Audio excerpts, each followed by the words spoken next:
এখানে আমরা কেন দাঁড়িয়েছি? এইখানে আমরা দাঁড়িয়েছি কিছুদিন আগে আমাদের বাংলাদেশে এইরকম একটি গণ অভ্যুত্থান হয়েছিল। সেই রকমই একটি গণ অভ্যুত্থান ভারতবর্ষে হচ্ছে। আমরা সেই ভারতবর্ষের সাধারণ ছাত্র জনগণের পক্ষে আমরা আজ এখানে দাঁড়িয়েছি। কেননা আমরা এখানে যখন করেছিলাম তখন সেই ভারতেরও ছাত্র জনতা আমাদের পাশে দাঁড়িয়েছিল, আমাদের নিয়ে মিছিল করেছিল। তখন আমরা আরো উদ্বিগ্ন হয়েছিলাম, আরো তখন আমরা সাহস পেয়েছিলাম।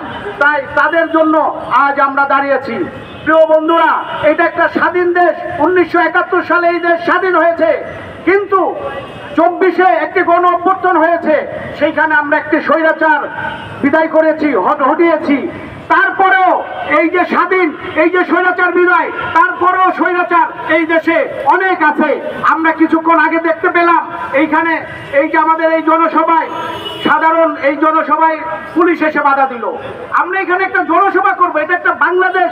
এখানে যে কেউ বলতে পারে, যে কোনো জায়গায় বলতে পারে, কিন্তু পুলিশের এখানেও বাধা। তাহলে আমরা যাব কোথায়? সেইটার জন্য আমরা চাই এই দেশের সকল জনগণ মিলে ভারতের ছাত্র জনতার পাশে থাকুক। আমরা চাই যে কোনোভাবে মোদি চলে যাক, মোদির বিদায় আমরা চাই অতি সত্বর। এই বলেই আমরা আমার বক্তব্য এখানে আমি শেষ করছি। ধন্যবাদ।